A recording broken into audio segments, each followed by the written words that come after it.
Ladies and gentlemen, good day and welcome to Renaissance Global Limited earnings conference call.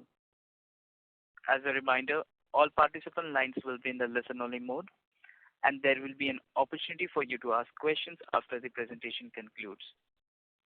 Should you need assistance during the conference call, please signal an operator by pressing star, then zero on your touchtone phone. Please note that this conference is being recorded. I now hand the conference over to Ms. Jenny Rose from CDR India. Thank you, and over to you. Good evening, everyone, and thank you for joining us on Renaissance Global's Q2 and H1 FY24 earnings conference call. We have with us today Mr. Sumit Shah, Chairman and Global CEO, and Mr. Hitesh Shah, Managing Director of the company. We would like to begin the call with brief opening remarks from the management, following which we will have the forum open for an interactive question and answer session. Before we start, I would like to point out that some statements made in today's call may be forward-looking in nature, and a disclaimer to this effect has been included in the results presentation shared with you earlier. I now like to invite Mr. Sumit to make his opening remarks. Over to you, Sumit. Thank you. Good afternoon, everyone. Thank you all for joining us on our earnings conference call for Q2 and H1 24. I'd like to begin the call by providing you with a quick overview of the company's operational and business highlights for the period under review. After that, Hitesh will take you through the financial performance, following which we'll open the forum for question and answer session. Our financial performance this quarter reflects the persistent challenges posed by the external demand landscape. However, within this tough environment, we have witnessed healthy growth in our direct-to-consumer business, which further cements the role as an essential driver of our company's progress. Our primary strategic focus remains on our branded business, where we have engaged in strategic partnerships with renowned global brands through a licensing model. We have an expansive portfolio of both owned and licensed brands in this vertical that we are growing through our B2B and direct-to-consumer channels. The contribution from our branded business has made remarkable strides, surging from a modest 2% in FY18 to an impressive 26% in H124. Looking ahead, our ambitious long-term objective is to expand our branded jewelry business by more than threefold within the next 3 to 4 years. Within our branded offerings, we are particularly excited about our direct-to-consumer segment. This vertical delivered a healthy 23% year-over-year growth in Q2 and an impressive 29% year-over-year growth in H124. Our estimates indicate that we are on our way to achieving an annual revenue run rate of approximately 312 crores in FY24. As we are on the verge of transforming from a generic business to a house of brands, the margins in the direct-to-consumer and overall branded business are poised to improve in the coming quarters on the back of internal efficiencies and the improvement in Iraswa store-level profitability. Talking about Iraswa Fine Jewelry, we are delighted to announce its increased offline footprint with a new store in Borivali, Mumbai, building on the accomplishments of its Mumbai, Hyderabad, and Ahmedabad locations. This luxury and lifestyle store, the second of its kind in Mumbai, is meticulously designed to cater to the discerning needs of the city's shoppers. It exudes a warm and sophisticated ambiance, providing a distinctive customer-centric shopping experience that encourages interaction and familiarity. With the festive season on the horizon, we anticipate a strong start to the store. Iraswa's enduring vision encompasses an expansive nationwide brand presence through a comprehensive omni-channel strategy, offering a diverse array of fine jewelry from everyday pieces to standout accessories for special occasions. In conclusion, while we recognize the near-term challenges, we remain extremely bullish on the long-term potential of our branded business.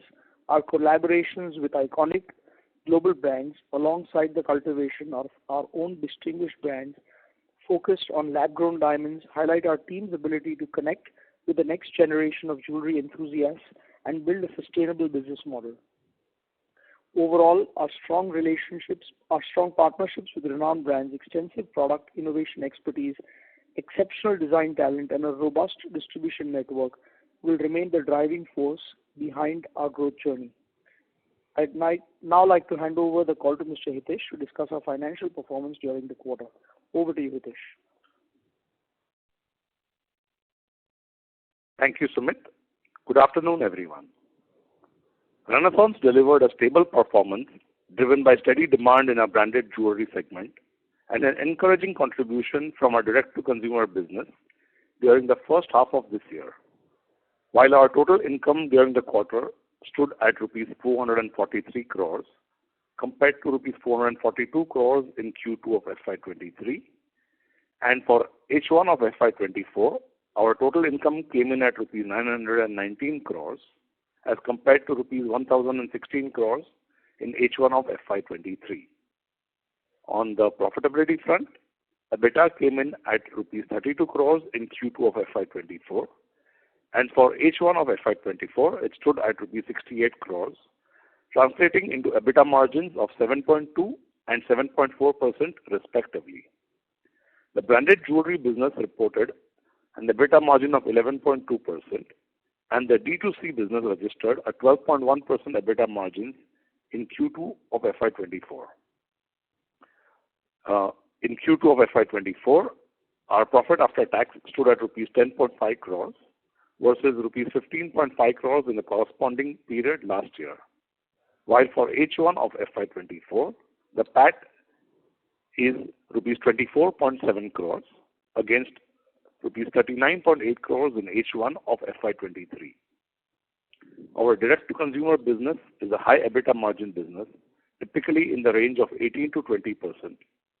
With a growing share of direct-to-consumer revenues to total revenues and increased store-level profitability in Iraswa, Renaissance is confident of its EBITDA margins showing an improving trend going forward. Moving on to our segmental performance, in Q2 and H1 of FY24, the revenue of studded jewelry stood at 86% of total sales. Of the total studded jewelry revenues in Q2 of FY24, branded jewelry business contributed 29%, and the contribution for H1 of FY24 of branded jewelry was 31%. In Q2 of FY24, the B2B segment contributed 51% to studded branded jewelry, while the direct-to-consumer segment contributed a healthy 49%. During Q2 of FY24, the D2C business posted revenues of rupees 53.8 crores compared to rupees 43.9 crores in Q2 of FY23, which is a growth of 23%. For H1 of FY24, the D2C business revenue was up by 29% to rupees 109.1 crores. Further, based on our projection of a quarter's contribution to annual sales, the annual revenue rate of the D2C business is at rupees 311.8 crores in FY24 versus the actual FY23 revenues of rupees 239 crores. Lastly, in terms of our balance sheet, our net debt to equity ratio stood at a healthy 0.29 as on September 23, as against 0.41 in September 22. Our net debt stands at rupees 317 crores as on 30th September 23, as compared to rupees 381 crores in the same period last year. We have a healthy cash position with our cash and bank balances and current investments standing at rupees 205 crores. Overall, we are one of the leading industry players with a solid balance sheet profile. On that note, I would now request the moderator to open the forum for any questions or suggestions that you may have. Thank you. Thank you very much. We will now begin the question and answer session. Anyone who wishes to ask a question may press star and 1 on their touchtone telephone. If you wish to remove yourself from the question queue, you may press star and 2. Participants are requested to use handsets while asking a question. Ladies and gentlemen, we will wait for a moment while the question queue assembles.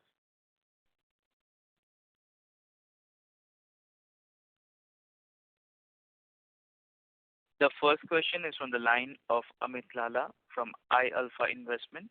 Please go ahead. Hi. Hello. Thanks, Amit and Hitesh, for your remarks. As you mentioned in your remarks that the business is in a transformation stage from generic to a kind of branded portfolio, and in the short term, kind of the returns have not been very clear. Can you maybe paint us a picture from, let's say, a 5-year perspective on how this branded business can look and what kind of return profile we can expect? Thank you. Sure. Thank you for your question, Amit. As we've been indicating over the past couple of years, we're in this transition phase of transforming our company from a generic supplier to a branded player with a direct to consumer as well as business to business distribution.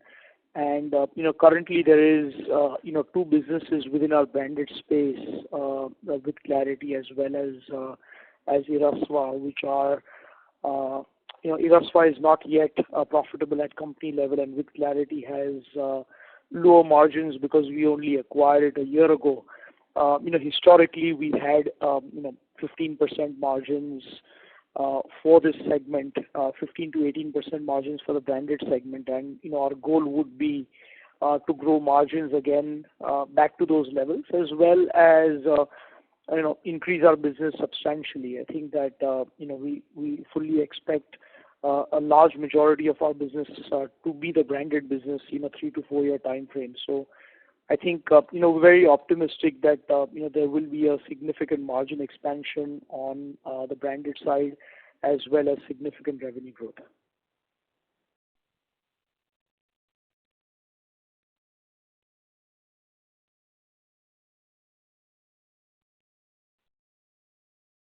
Thank you. A reminder to all participants, to ask a question, you may press star and 1. The next question is from the line of Jagdish from an individual investor. Please go ahead. Hi. Good evening, everyone. Thanks for giving me an opportunity to ask a question. I had a question regarding us versus competition. How do we differentiate ourselves from the peer group who are also selling to the US retailers and the jewelry stores? Yeah, thank you. So I think the fundamental difference is that I think a lot of our peers are not attempting to build a branded offering and build their own brands.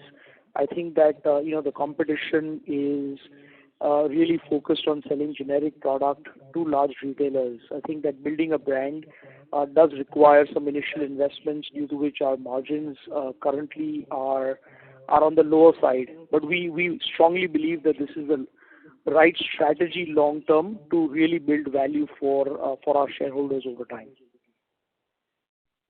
Yeah. Thank you so much. All the very best and happy Diwali. Thank you. Thank you. Ladies and gentlemen, to ask a question, you may press star and 1.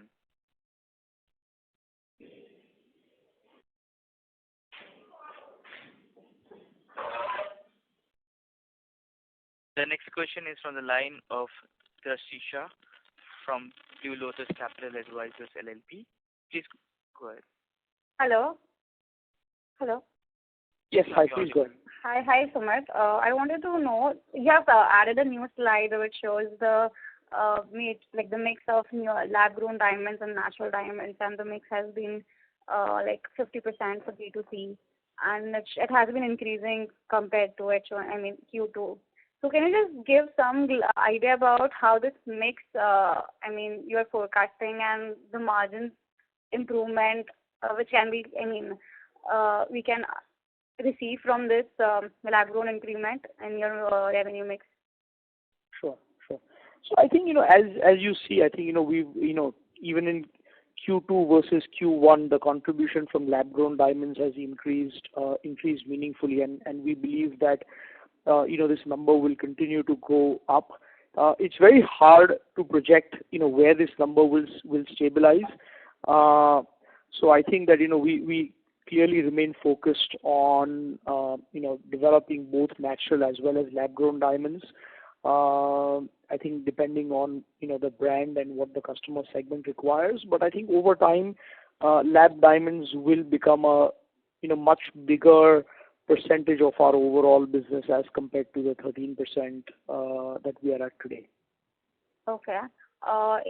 Can you state any kind of margin difference? Like there has been a lot of volatility in the lab-grown diamond prices also. So, I mean, what kind of volatility and price pressure are you facing in this lab-grown diamond? So, on a large part of our lab business is on the direct-to-consumer side, where we follow a zero inventory model. We run a marketplace where producers of lab-grown diamonds list their inventory, and then once the customer places an order, we actually end up buying the stone and supplying it. So we're not taking any inventory position or very minimal inventory position on the direct-to-consumer side, which is a large majority of our lab-grown business. On the B2B side, it's about 5% or so. So I would say that we're trying to sort of be cautious because there has been significant declines in the value of lab-grown diamonds, and we've sort of been immune to it because we've not taken a significant inventory position in lab-grown diamonds. I mean, in general, the gross margins are higher, but it obviously does come with a downside risk of lower inventory prices as well. So we've tried to stay cautious on the lab-grown diamond space in terms of holding inventory, so that our balance sheet is not impacted by any depreciation in the prices of lab-grown diamonds. So does that mean there is a lot of changes in your cost per ticket size? I mean, since 50% in D2C comes from the lab-grown diamond inventory. So opposed to the changes in the prices of lab-grown diamonds, has there been a huge change in your per unit cost to customer? I mean, has been it been? No, what we've noticed is generally the consumers of engagement rings, which is primarily where lab-grown diamonds are used, generally come with a budget in mind. And over the last 18 months or so that we've been operating this D2C platform, we've seen stability in the average order value. The customer usually will upgrade and buy a better diamond instead of spending less money. So we've seen that our average order value has stayed constant at about $2,500 to $2,600. However, the customer is getting more value for money as the prices of lab-grown diamonds have gone down, and people are upgrading to a 1.5 carat stone or a 2 carat stone instead of a 1 carat stone that they were earlier buying. Okay. And lastly, I just wanted to know about the new Eraswa store opening. Can you just give some idea about the new store, like what plans with respect to Eraswa post the new Borivali launch, and about Borivali store? You can just share some details. So we have plans to in the next 3 months or so to open one more store in Bombay, in Bandra. Currently, the store is in the fit-out phase. I think post that, we're kind of formulating our plans for the next financial year. But we're very encouraged with the store level unit economics of Eraswa, and we feel that it's the right decision to continue to build on it. I mean, we were initially quite cautious, but I think that the unit level economics now are at a point where it makes sense to grow the brand meaningfully. We'll sort of come back with more concrete plans probably on the next earnings call, but we definitely encourage now to grow it. Having said that, Eraswa, as it becomes a larger part of our direct-to-consumer business, is a drag currently on margins because, while the store level economics are positive, at company level, it's still a minor loss. So, as it becomes a bigger number, the margins will look a little bit lower. But I think it's the right decision for the long term to grow it because, India is a huge potential market, and we feel like we've created a differentiated offering that the consumer has loved, and we're very encouraged with the sales trends at Eraswa. All right. Thank you so much. That's it from my side. Thank you. Thank you. Thank you. A reminder to all participants, to ask a question, you may press star and one. The next question is from the line of Pawan Kumar from Ratnatraya Capital. Please go ahead. Sir, can you please highlight what is the impact of U.S. rate hikes on your present demand dynamics? Sure. So I think that there is, I think more than the rate hikes, I think since it's the U.S. consumer who's buying, I think they've been impacted more by the higher inflation, inflation trends. I think that, usually in a high inflation environment, discretionary spends are what are cut. So if one looks at sort of, spends in various discretionary categories, I think that most of them are down. So, while the U.S. consumer is relatively healthy and still spending more money compared to last year, a lot of that money is going towards essentials. So, our view is that, demand has definitely got impacted a bit due to inflation.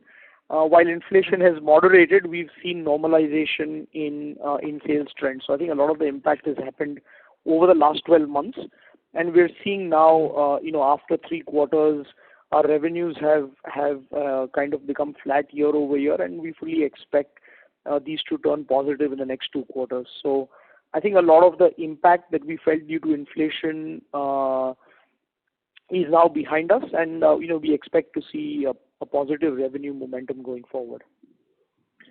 So we are saying this peak December quarter might not be that great, but maybe in FY25 we can expect some pickup, is it? Yeah, so I think that, as we stated at the end of Q1, we should see normalization in Q2, which we've seen in terms of revenue trends.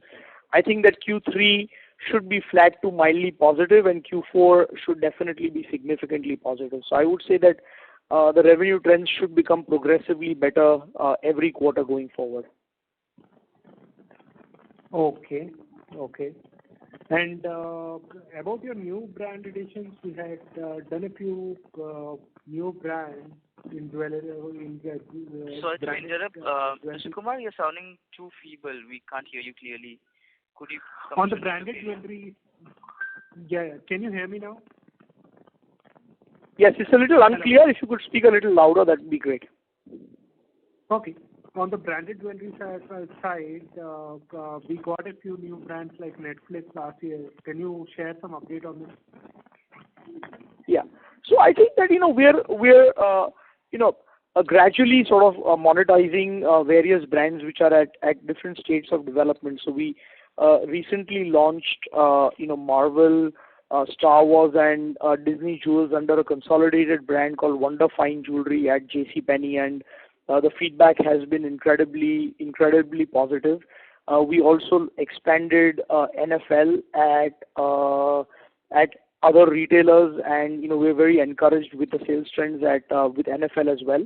So I think that among the stronger brands, I would say that the Disney portfolio of brands, the Princess brands, the iconic Disney characters, Star Wars, Marvel, all continue to do really well. Hallmark does exceedingly well, and so is NFL, showing encouraging signs. I think that Netflix did not quite work out as we had planned, and it's kind of not turned into a meaningful business. But the newer brands that have done well have been Marvel, Star Wars, and the NFL, and I think that these new brands should sort of contribute to the revenue growth going forward. Okay. And on the Erasmus side, card? I'm sorry, Mr. Kumar, we can't hear you. On the Erasmus side, can we, you haven't card? Yes. Can you just let us know if we have any plans on opening another store on the Erasmus side, and what is the kind of growth that we can expect on that side? Yeah, so I think that we're currently at 4 stores. We plan to open a fifth store in Q4 of the current financial year. And we are currently finalizing sort of capital allocation and budgeting for the next financial year. We will definitely continue to open Irasva stores going forward, since we're very happy with the unit level economics for Irasva. We have not finalized how many more stores we will be opening in the next financial year, but there is one more location which has been signed up in Mumbai, which will open in Q4 of the current financial year. Okay. Okay, sir. Thank you. Thank you. A reminder to all participants: to ask a question, you may press star and 1.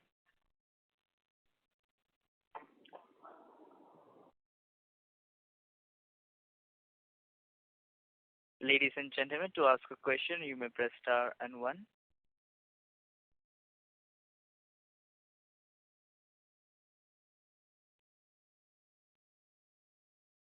The next question is from the line of Gaurav Jaggi from Sandler Cheese Private Limited. Please go ahead. Hi, I'm a shareholder in your company. Just one basic question. Your stock basically seems to be very undervalued compared to a lot of its peers. And of course, today the consolidated numbers took a toll on the stock. Just wanted to know one thing: any plans of a buyback? We will have to probably discuss it in the next board meeting. But I think that currently we have not discussed a buyback at all.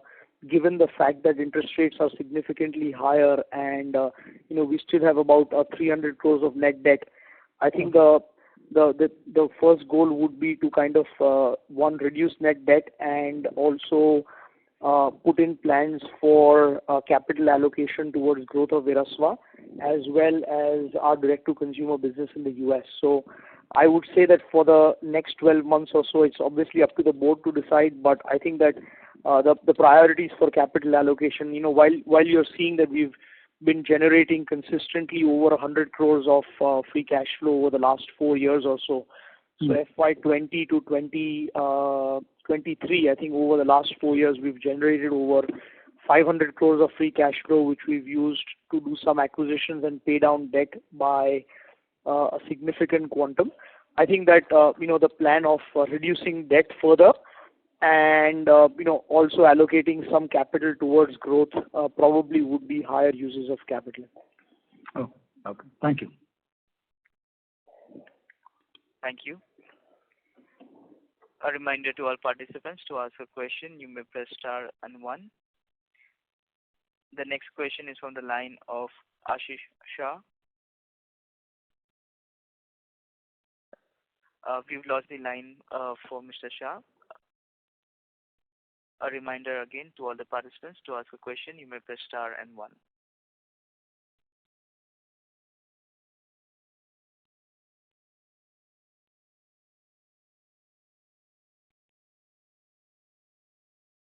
Ladies and gentlemen, to ask a question, you may press star and 1.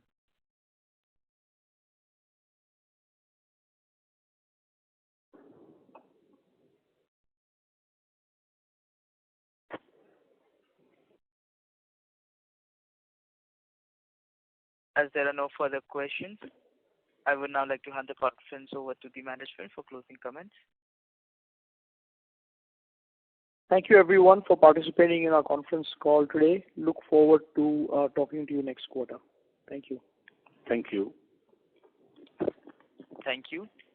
On behalf of Renaissance Global Limited, that concludes this conference. Thank you for joining us, and you may now disconnect your lines.